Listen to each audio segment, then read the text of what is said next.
मुख्यमंत्री अशोक गहलोत मंगलवार को 12 दौरे पर रहेंगे। सीएम दौरे को लेकर जिला प्रशासन अलर्ट है। कलेक्टर नरेंद्र गुप्ता, एसपी कल्याणमल मीणा ने तैयारियों का जायजा लिया।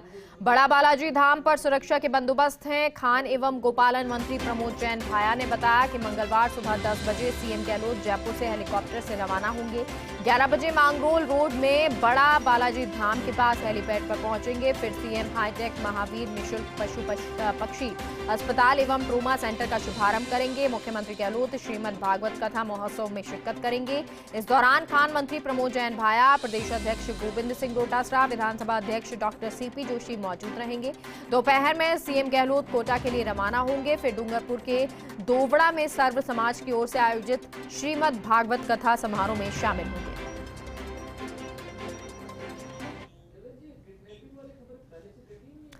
करीब 1000 करोड़ के बजट प्रस्ताव को लेकर साधारण सभा की बैठक बुलाने के नगर निगम ग्रेटर के दावे इस बार भी पूरे नहीं हो सकेंगे। विधायकों और सांसदों की स्वीकृति नहीं मिल पाने के कारण ग्रेटर निगम इस बार भी सरकार को सीधे बजट भेजेगा। हालांकि कहा तो ये जा रहा है कि बजट पूर्व बैठक के प्रस्तावों को बजट में शामिल किया जाएगा।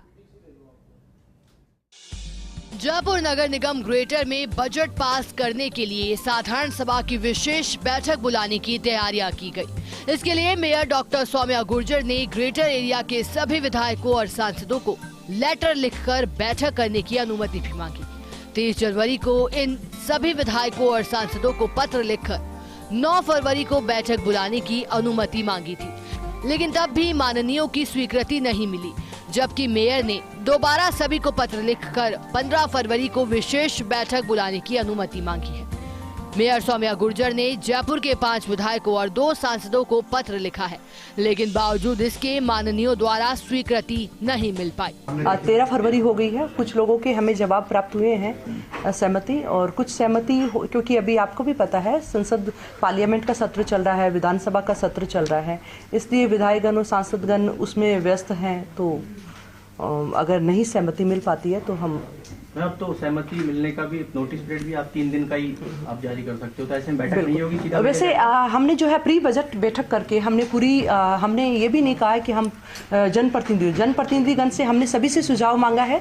उसी के साथ में हमने शहर के प्रबुद्ध नागरिकों से भी सुझाव मानकर उसमें संकलित भी किया है, ताकि जयपुर का बजट है वो जयपुर के लिए समर्पित हो, जयपुर की जनता को समर्पित हो। नगर पालिका अधिनियम में प्रावधान है कि निकायों में साधारण सभा की बैठक बुलाने से पहले उस निकाय एरिया में आने वाली विधानसभा और लोकसभा के सदस्यों से अनुमति लेनी होती है। मेयर डॉक्टर सौम्या गुर्जर का कहना है कि बजट के लिए प्री बोर्ड बैठक करके सुझाव भी लिए गए थे, लेकिन 15 फरवरी तक बजट को सरकार को भिजवाना है। ऐसे में केवल 2 दिन के समय में अब यह संभव नहीं है कि बैठक बुलाने की तैयारी की जा सके। निश्चित रूप से शहर वासियों का सुझाव हमने लिए हैं, जनप्रतिनिधिगण सभी पार्षदों के सुझाव हमने लिए हैं। सुझावों को संकलित करते हुए आय और व्यय के ब्यूरो को पूरा अच्छी तरीके से हमने तैयार किया है, तो वो जयपुर शहर के लिए समर्पित किया जाएगा। बैठक सीधा भेजा जाएगा कि अब बोर्ड बैठक नहीं होगी, ऐसा बजट क्या सरकार पेश? देखिए 15 फरवरी लास्ट डेट है, 15 फरवरी परसों ही है, तो अब इतने कम समय के अंदर संभव नहीं है, तो इसलिए और हमने सारे सुझाव संकलित किए हैं सारे, तो मुझे नहीं लगता कि कुछ भी छूटा होगा क्या। और बहुत अच्छे डिस्कशन के साथ में, कम से कम प्री बजट मीटिंग में भी 2 या 3 घंटे के अच्छे डिस्कशन के साथ में हमने बजट को शहर का कैसे सर्वांगीण विकास हो, सर्वजन हिताय सर्वजन सुखाय किस तरीके से हो, उसको ध्यान में रखते हुए किया गया है। पिछली बार भी नगर निगम ग्रेटर से 889 करोड़ के बजट को वित्त समिति चेयरमैन और मेयर की मंजूरी के बाद भिजवाया था।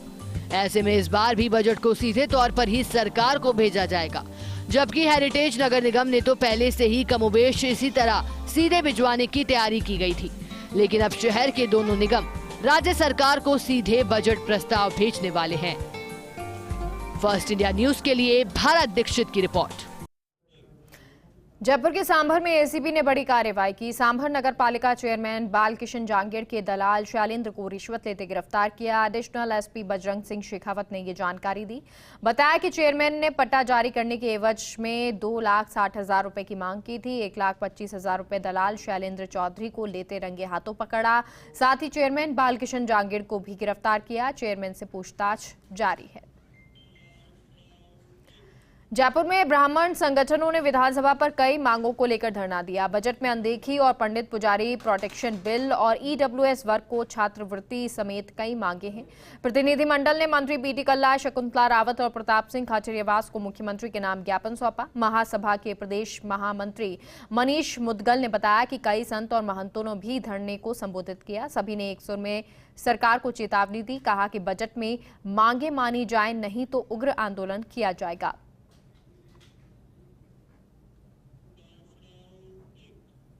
अजमेर के किशनगढ़ में आदर्श क्रेडिट कोऑपरेटिव बैंक में दिन दहाड़े लूट हो गई। बंदूक की नोक पर लूट की वारदात को अंजाम दिया गया।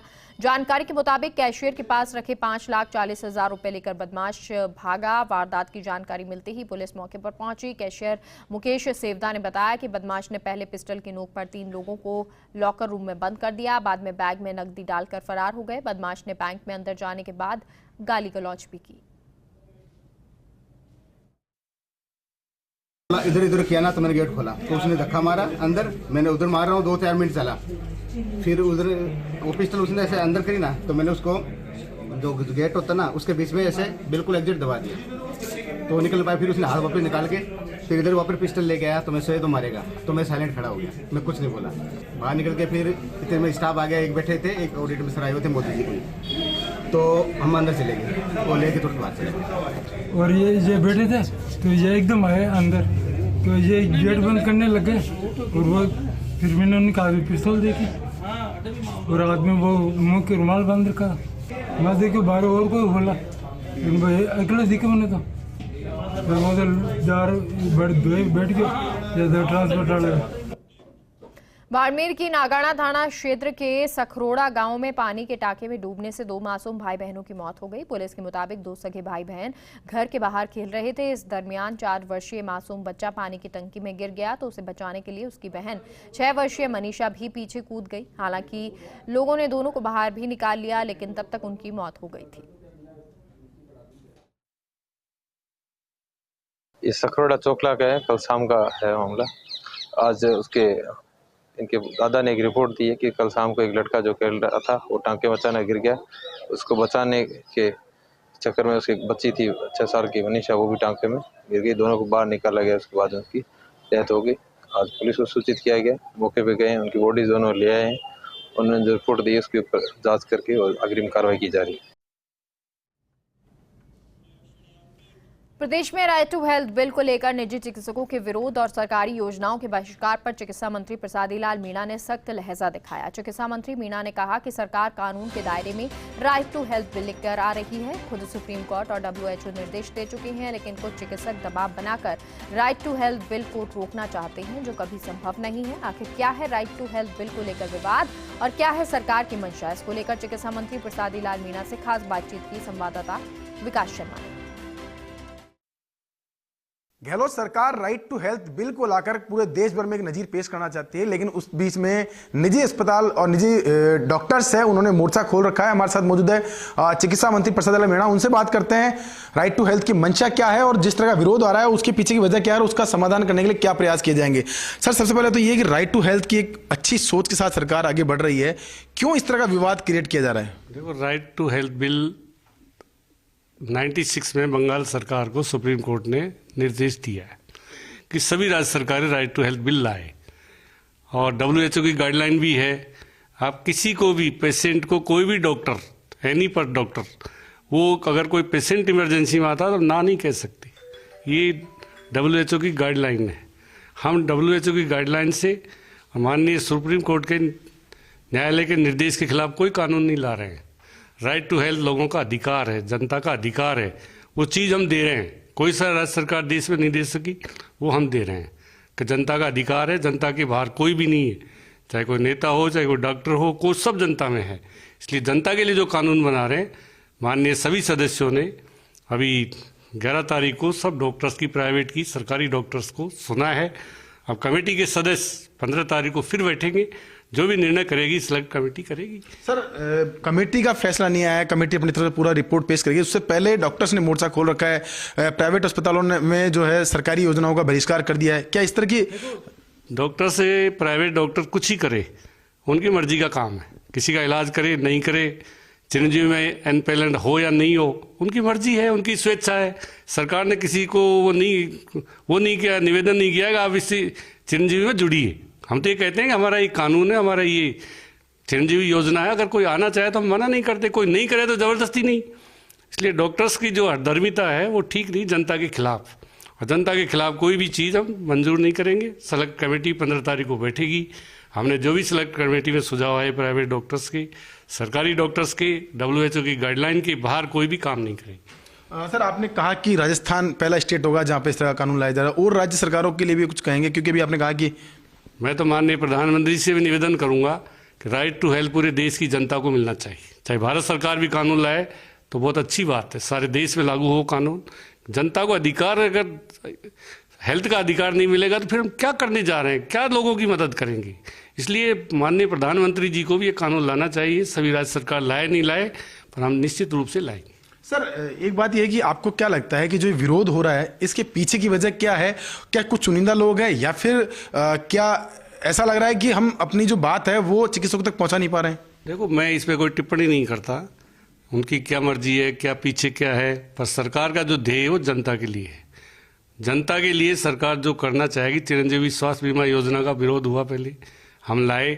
आज देश में स्टेट मॉडल हमारा है। आज 25 लाख तक का अधिकार एक परिवार को हमने इलाज कराने का अधिकार दिया है।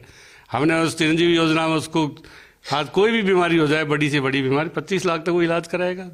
सबको दिया है हमने, कोई इसमें राजनीति नहीं है।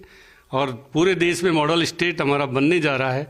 तो हो सकता है पीछे से कुछ राजनीति हो, कुछ लोगों की जो इन डॉक्टर्स को भड़का रहे हो, पर डॉक्टर मर्जी आए तो करे, नहीं करे नहीं करे। पर WHO की गाइडलाइन के खिलाफ कोई डॉक्टर जाएगा तो उसको निश्चित रूप से सरकार उसके खिलाफ कार्रवाई करेगी। सर, क्या लगता है कि जो ये योजना है इसका सीधा असर जो है मरीजों को झेलना पड़ रहा है? क्योंकि प्राइवेट अस्पतालों ने बंद कर दिया कामकाज, सरकारी अस्पतालों में ट्रीटमेंट मिल रहा है, लेकिन प्राइवेट अस्पताल जैसे RGHS है, खासतौर पे ज़्यादातर प्राइवेट अस्पतालों में चल रही है, विशेष तौर पर उनका फायदा मिल रहा है।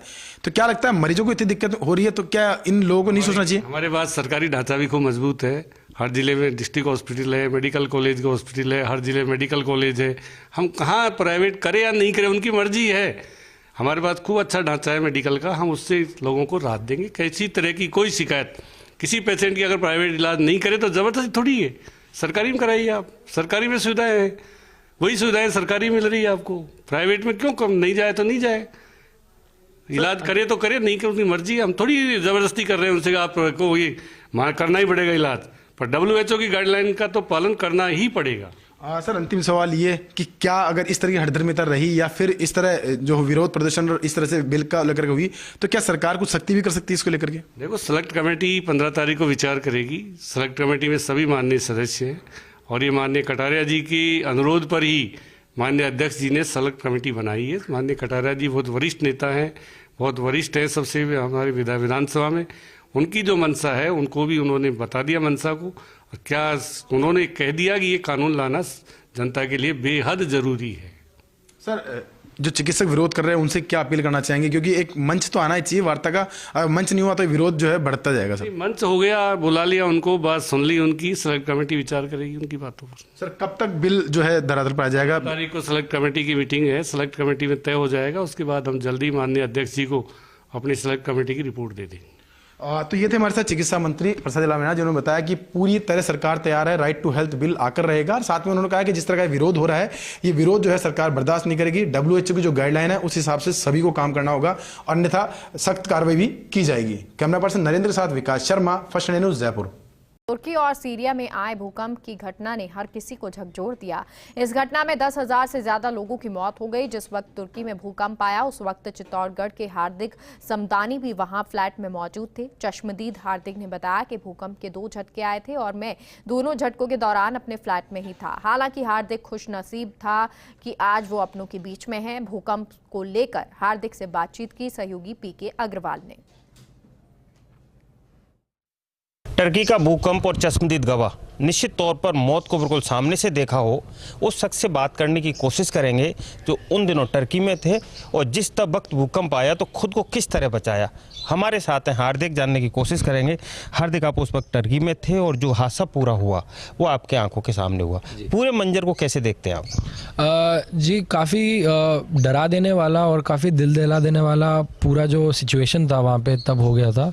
एक नहीं, मेरी बदकिस्मती थी कि मैं 2 अर्थक्वेक में मेरे अपार्टमेंट के अंदर था, पर यह भी खुशकिस्मती थी कि मैं सही सलामत फिर से मेरे देश, मेरे परिवार के पास आ पाया हूँ।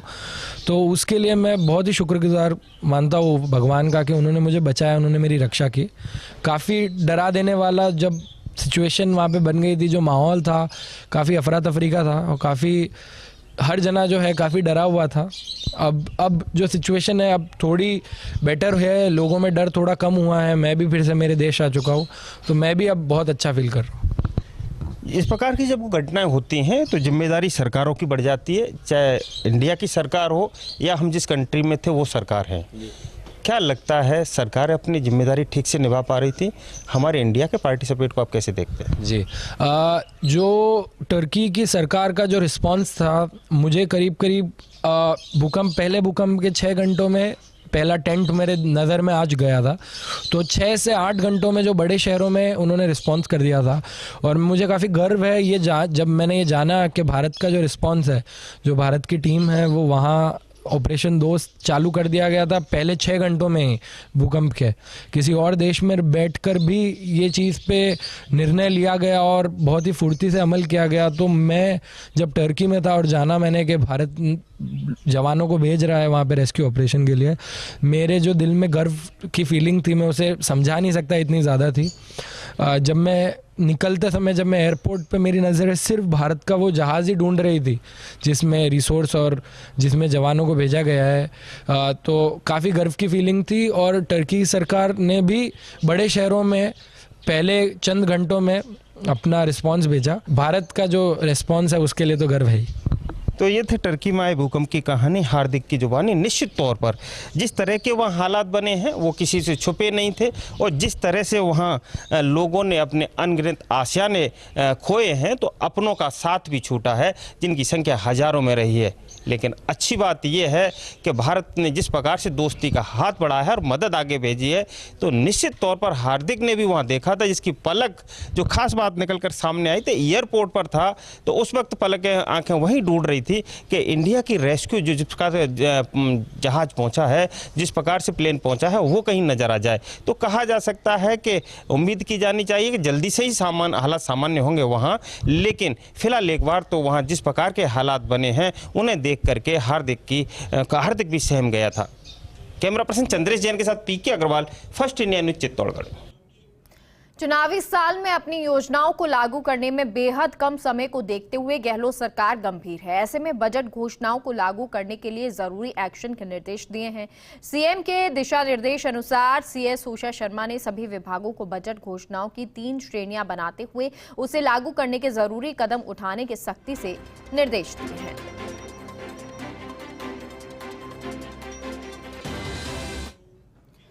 खबर सवाई माधोपुर से है। अपहरण किए गए होटल मैनेजर अभिजीत बनर्जी 15 घंटे बाद लौट आए। करीब 4 लाख रुपए की फिरौती मांगी गई, जिस पर अभिजीत ने बदमाशों के खाते में 1 लाख रुपए का ट्रांजैक्शन तुरंत करवा दिया और उसे छोड़ने की काफी विनती की, लेकिन मैनेजर को छोड़ा नहीं गया। करीब 15 घंटे बाद अभिजीत खुद चलकर सवाई माधोपुर पहुंचा। वहीं पुलिस ने मुकदमा दर्ज कर बदमाशों की तलाश शुरू कर दी। मामले में कुंडेरा थाना इंचार्ज रामवीर सिंह जांच कर रहे हैं।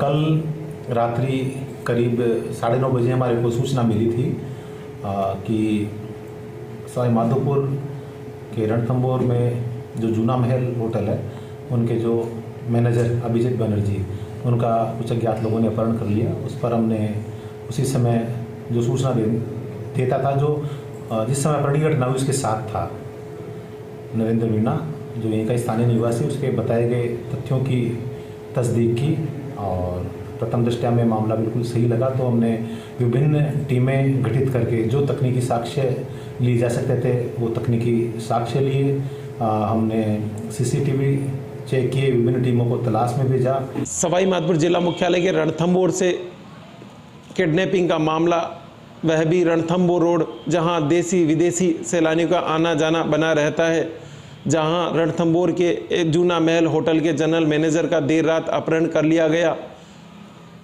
बताया जा रहा है कि general manager Abhijit Banerjee Sherpur helipad पर गया हुआ था। शेरपुर हेलीपैड पर कुछ अज्ञात बदमाश आए और गाड़ी का गेट खुलवाने के बाद अभिजीत बनर्जी और उसके साथी के साथ मारपीट की गई। अभिजीत का साथी मौके से चला गया और अभिजीत को बदमाशों ने किडनैप किया और उससे करीब 4 लाख की फिरौती भी मांगी, जिस पर 1 लाख रुपए का ट्रांजैक्शन भी होना सामने आया है।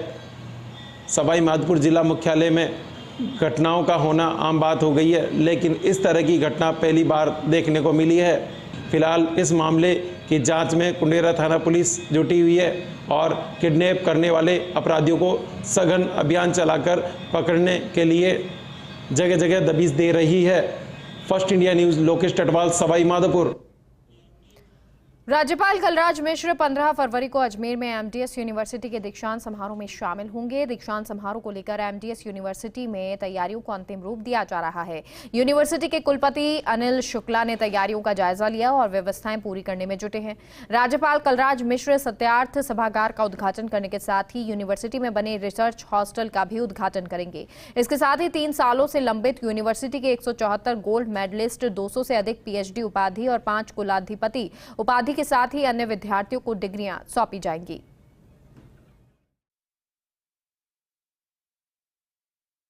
तैयारियां आप देख रहे हैं, विश्वविद्यालय के जैसे संसाधन हैं उनको ध्यान में रखते हुए हम लोग अच्छी तैयारी कर रहे हैं। महामहिम लगभग 11 बजे के करीब का आने का कार्यक्रम है। तिथि के हिसाब से दयानंद जी की जन्म तिथि भी उसी दिन है, तो जो दयानंद जी का स्थान विश्वविद्यालय में है वहाँ पर प्रणाम सबसे पहले करने का कार्यक्रम है। उसके बाद एक रिसर्च हॉस्टल बनाया गया है, उसका उद्घाटन है। वहाँ से लौटने के बाद महामहिम इस सत्यार्थ प्रकाश सभागार की तरफ आएंगे। भरतपुर के 290वें स्थापना दिवस पर लोहागढ़ विकास परिषद और जिला प्रशासन द्वारा 7 दिवसीय कार्यक्रमों का आयोजन किया गया। इसी कड़ी में वीर शिरोमणि महाराजा सूरजमल की प्रतिमाओं के सामने मंत्री विश्वेंद्र सिंह और राज्य मंत्री डॉक्टर सुभाष गर्ग ने पुष्पांजलि अर्पित की। वहीं किशोरी महल के सामने प्रबुद्ध जन संगोष्ठी का आयोजन किया गया। इस मौके पर सुभाष गर्ग ने कहा कि महाराजा सूरजमल ने वीरता और अपने शौर्य से कभी भी विदेशी आक्रांताओं को भरतपुर में प्रवेश नहीं करने दिया। ऐसे शिरोमणि की जानकारी भावी पीढ़ी को देनी होगी ताकि वे भी उनकी सामाजिक समरसता, भाईचारे की भावना का अनुसरण कर सके। मंत्री गर्ग ने विकास कार्यों को लेकर जानकारी दी। रोजगार की संभावनाएं तलाश करने आते हैं, शहर में आकर के अच्छा अध्ययन करके अपने अपने लक्ष्यों को प्राप्त करें। तो पूरा परिवार को मैं बधाई देना चाहूंगा, धन्यवाद देना चाहूंगा कि उन्होंने एक शानदार काम को अंजाम दिया है और अपनी जमीन उन्होंने डोनेट की। और आप सब जानते हैं भामाशाहों की बदौलत, दानदाता और भामाशाहों की बदौलत ही समाज आगे बढ़ता है। समाज के सामने जो चुनौतियां होती हैं उन चुनौतियों का हम सामना कर पाते हैं। सभी मिलजुल करके, एकजुट होकर के, शक्ति दिखा करके हम काम करेंगे तो समाज के सामने जो भी चुनौतियां हैं उनको हम सामना करेंगे। बुलेटिन में फिलहाल के लिए इतना ही। आप देखते रहिए फर्स्ट इंडिया न्यूज। नमस्कार।